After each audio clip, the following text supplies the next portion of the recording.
Eu passei 7 anos sem falar com o meu irmão. 7 anos. E quando eu te contar o motivo da briga, você vai achar que eu tô mentindo. Foi por causa de uma cadeira.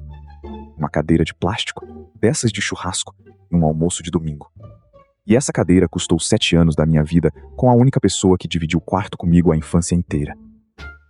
Eu só entendi o tamanho do que eu perdi quando meu telefone tocou numa terça-feira de manhã e a voz da minha mãe do outro lado estava diferente.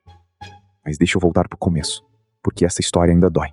O nome dele era Rafael, meu irmão mais velho, 2 anos de diferença. A gente cresceu grudado. Dividia beliche, dividia bicicleta, dividia castigo. Ele me ensinou a andar de bike e apanhou junto comigo quando a gente quebrou o vidro da vizinha. Aí a gente cresceu. E cresceu do jeito que irmão cresce, com aquela mágoa acumulada que ninguém fala em voz alta. Ele achava que eu era o preferido da minha mãe. Eu achava que ele nunca me levava a sério. A gente nunca conversou sobre isso. Só foi guardando. E toda a mágoa guardada, uma hora, precisa só de uma faísca. A faísca foi num almoço de domingo na casa da minha mãe. Churrasco de família. Faltou cadeira, como sempre falta. Eu sentei numa. Ele quis aquela. E foi só isso. Uma discussão idiota, na frente de todo mundo, sobre uma cadeira de plástico de R$20. Mas a gente não tava brigando pela cadeira. A gente tava brigando por 20 anos de coisas não ditas. E naquele dia, tudo veio de uma vez. Palavra feia. Grito. Coisa que a gente não devia ter dito. E eu falei uma frase, no meio da raiva, que eu repeti na minha cabeça milhares de vezes depois. Eu falei, então não fala mais comigo. E ele, olhando pra mim, respondeu baixinho, tudo bem. E foi tudo bem por 7 anos. O silêncio começou pequeno, sabe? No começo, é orgulho puro. Eu não vou ligar primeiro, cada um esperando o outro ceder. Passa 1 mês, passa 2, aí passa um Natal. E quando passa o primeiro Natal, fica mais fácil passar o segundo. Minha mãe implorava. Toda semana ela ligava e dizia, liga pro seu irmão. E eu dizia depois, mãe. Sempre depois. A gente tem uma certeza burra na cabeça de que sempre vai ter um depois. 7 anos. Ele casou e eu vi pelas fotos. Ele teve uma filha, minha sobrinha, e eu conheci ela pelo celular da minha mãe. Uma menininha que tinha o meu sobrenome e nunca ouviu minha voz. E eu, teimoso, seguia esperando um pedido de desculpa que nunca veio. Porque do outro lado, tinha um cara igualzinho a mim, esperando a mesma coisa. Aí veio a terça-feira. 9h20 da manhã. Minha mãe ligou. E antes dela falar qualquer coisa, eu já sabia. Dá pra ouvir uma tragédia no jeito que a pessoa respira antes de falar. Foi o coração. Do nada.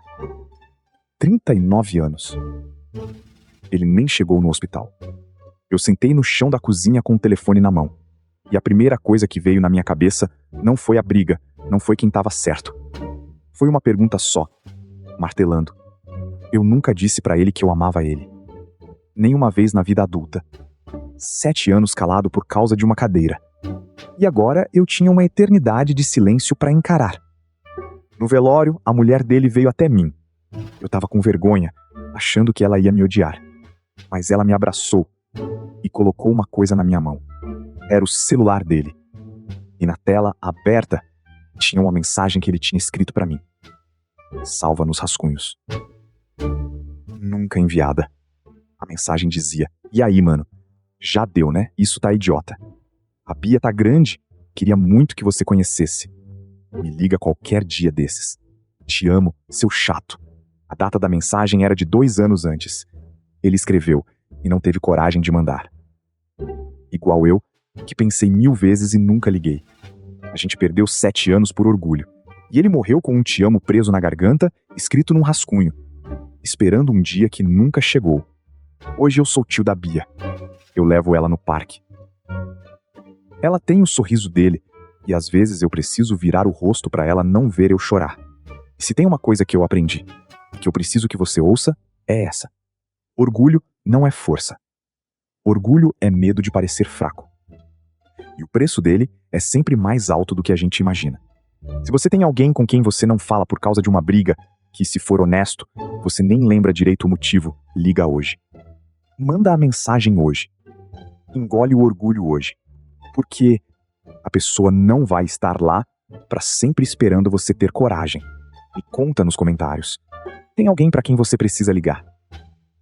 E se essa história te tocou, marca essa pessoa e se inscreve no Diário Rabiscado, que tem causo novo toda semana.